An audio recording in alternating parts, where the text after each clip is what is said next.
សូមជូនព័ត៌មានថ្មីបន្ថែមទៀតបងប្អូនដែលក្រសួងការពារជាតិកម្ពុជារបស់យើងទើបតែប្រកាសនៅព្រឹកថ្ងៃទី22ខែធ្នូនេះតែម្ដងក្រសួងការពារជាតិសូមជម្រាបជូននៅស្ថានភាពនៅតាមបន្ទាត់ព្រំដែនកម្ពុជាថៃអំពីករណីយោធាថៃបានបន្តធ្វើការវាយប្រហារដើម្បីឈ្លានពានមកលើដែនអធិបតេយ្យរបស់កម្ពុជានៅយុទ្ធភូមិភាគទី5ក្នុងភូមិសាស្ត្របឹងតកួនឃុំកោករមៀតស្រុកថ្មពួកខេត្តបន្ទាយមានជ័យនាថ្ងៃទី22ខែធ្នូឆ្នាំ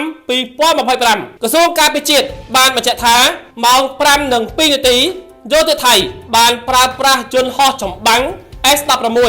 ទម្លាក់គ្រាប់បែកចំនួន4គ្រាប់ចូលភូមិសាស្ត្របឹងតកួនឃុំរមៀតស្រុកថ្មពួកខេត្តបន្ទាយមានជ័យម៉ោង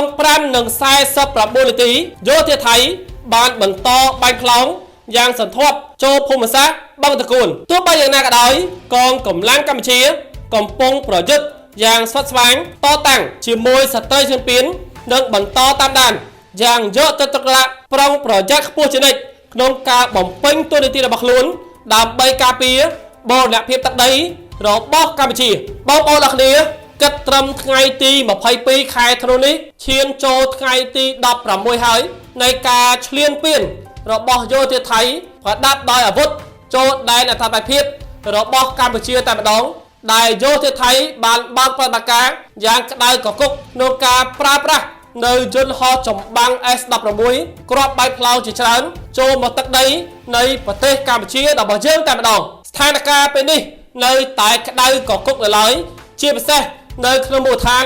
នៃក្រុងប៉ោយប៉ែតខេត្តបន្ទាយមានជ័យតែម្ដងដោយសារតែយោធាថៃបានបន្តផ្លោងគ្រាប់រំលងក្រុងប៉ោយប៉ែតទៅធ្លាក់នៅម្ដុំផ្លូវជាតិលេខ5ម្ដុំកូនអមរីនិងផ្លូវសំខាន់មួយចំនួនទៀតដែលនៅពេលនេះអាជ្ញាធរក្រុងប៉ោយប៉ែតក៏បានសម្រេចនៃការបិទចរាចរណ៍ទាំងស្រុងផងដែរដើម្បីការពារសុវត្ថិភាពជូនបងប្អូនប្រជាពលរដ្ឋបើទោះបីជាយោធាថៃបានបន្តទម្លាក់គ្រាប់ក៏ដោយបានបន្តធ្វើការផ្លោងគ្រាប់យ៉ាងណាក៏ដោយប៉ុន្តែកងកម្លាំងជួរមុខរបស់យើងនៅតែអង់អាចក្លាហានក្នុងការប្រយុទ្ធជាមួយក្រុមយោធាថៃមិនឲ្យក្រុមយោធាថៃធ្វើអ្វីតាមតែអំពើចិត្តដើម្បីរំលោភបំពានចូលបូរណភាពទឹកដីនៃប្រទេសកម្ពុជារបស់យើងនោះទេដោយឡែកនៅថ្ងៃទី22ខែធ្នូនេះផងដែរក៏មានកិច្ចប្រជុំពិសេសមួយរដ្ឋមន្ត្រីការបរទេសអាស៊ានដែលធ្វើឡើងនៅទីក្រុងកាឡាឡាពួរប្រទេសម៉ាឡេស៊ីដែលគេរំពឹងថានឹងមានការចរចាដោយសមស្របណាមួយដើម្បីបញ្ឈប់លំហែកតាឈ្លានពានរបស់ថៃចូលមកទឹកដីនៃប្រទេសកម្ពុជានៅក្នុងដំណាក់កាលដ៏ក្តៅកគុកនេះសូមបងប្អូនទាំងអស់គ្នាជឿជាក់លើកងកម្លាំងជួរមុខរបស់យើងជាពិសេសត្រូវតែជឿជាក់លើការដឹកនាំប្រយុទ្ធរបស់ថ្នាក់ដឹកនាំកម្ពុជារបស់យើងសម្ដេចថាបតីហ៊ុនម៉ាណែតនិងសម្ដេចតេជោដែលបាននឹងកំពុងតែដឹកនាំកងទ័ពផ្ទាល់តែម្ដងដើម្បីប្រយុទ្ធនឹងក្រុមយោធាថៃនេះជាព័ត៌មានថ្មីបើសិនបើមានអ្វីផ្សេងទៀតអង្គភាពសារព័ត៌មានកម្ពុជាឆ្នះនឹងរាយការណ៍ជូនបងប្អូនជាបន្តបន្ទាប់នៅពេលក្រោយ